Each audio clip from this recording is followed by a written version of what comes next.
verbal PC. Hey guys, my name is Anthony Bandiero, an attorney and senior legal instructor for Blue to Gold Law Enforcement Training, bringing you the roadside chat. If you like what I'm doing here, like, subscribe, comment, share with your friends. This question comes from an officer in Nevada. Briefly, it's a little bit of a longer fact pattern, but you deal with this stuff every day, so listen, this is important stuff. I am parked in my marked police vehicle across the street from a high narcotics convenience store, right? Sale and usage. I'm looking at the store. I see a vehicle parked at another store and nobody gets in or out. They then drive over to the convenience store, park, don't get in or out. I think I got these facts right. Then leave. They stop at a light. The officer is also trying to make himself known to see the reactions. He's not sure that they actually saw him because he's in a black and white. But anyway, he has to get out and he has to go around the block a little bit because he can't go straight out and go get behind them. He wants to run the tag and so forth. He finally gets behind them at the light, runs the tag. It is expired. We light him up. As the officer lights him up, the passenger is like throwing around a blanket and just doing all kinds of funny stuff. The officer describes this as crazy furtive movements, right? Okay, so as they walk up, the passenger now, the one that was throwing this damn blanket around, is now asleep. Do you find that suspicious? Right? I mean, even if you didn't see the blanket flying around, don't you think most people get woken up? So he's now asleep, apparently, right? So they wake him up, right? They get him out of the car. He starts lying about who he is, right? And I do think the officer definitely has reasonable suspicion here, right? So my cops in Nevada, Southern Nevada, wondering about, hey, can we even identify this passenger? I know you have some cases down there going on, but the answer is yes, under these facts, definitely under these facts. He lies about who he is. He actually has multiple felony warrants. The partner on scene gets consent to go into his pocket. You wouldn't need consent. You can actually arrest him anyway, but goes into his pocket, finds 2 plastic pipes with burnt tips indicative of narcotics use. Miranda is read. He admits that he smokes dope every other day and admits that there's 3 more pipes in the glove box. Also rats out the driver, what good friends, and says that the driver has 3 to 4 grams in a black backpack. Based on this, would you say there is probable cause that there is evidence or contraband in the car? Or would you need a search warrant, right? We did do a probable cause search in the car and found 16 grams of meth that belonged to the driver. Both were arrested. What do you think about this one?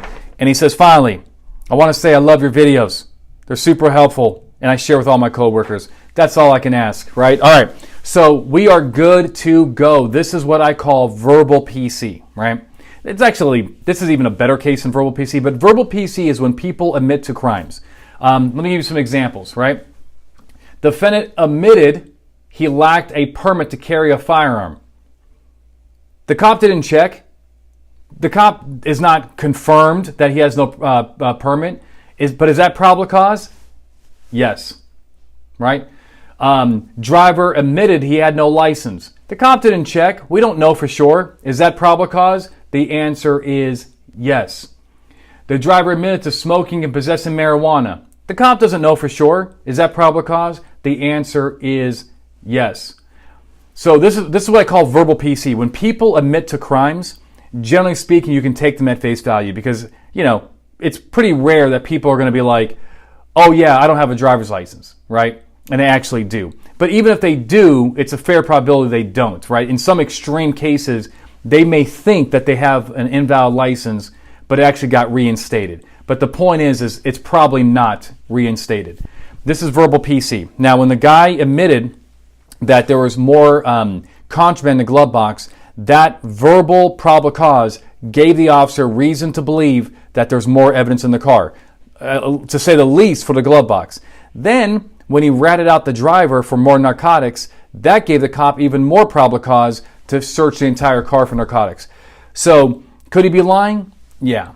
But based on what you see here, he's a fugitive. He's probably probably has priors for narcotics.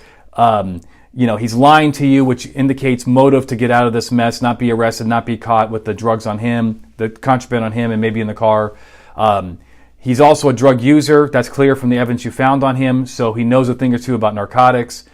And that's verbal PC. And if you think to yourself, but Anthony, you know what? Maybe we should just go get a warrant. Yes, that's fine. But if you're thinking to yourself that you could get a warrant, then what you're also saying to me is that you have probable cause, right? And if you have probable cause, then you don't need a warrant in the vast majority of states. That is called the motor vehicle exception. So just so we get this straight, if you think you could get a warrant, right? You're like, yeah, I'll just go get a warrant. Then you also are telling me at the same time that, yeah, I could search the car without a warrant. If you want to get a warrant, get it. If you don't, then don't. But the point is it's in most states, it's probable cause plus motor vehicle, not on curtilage, and so forth, right? But you do take a risk that if you don't have probable cause, the evidence gets suppressed, you can maybe get sued and so forth. All right.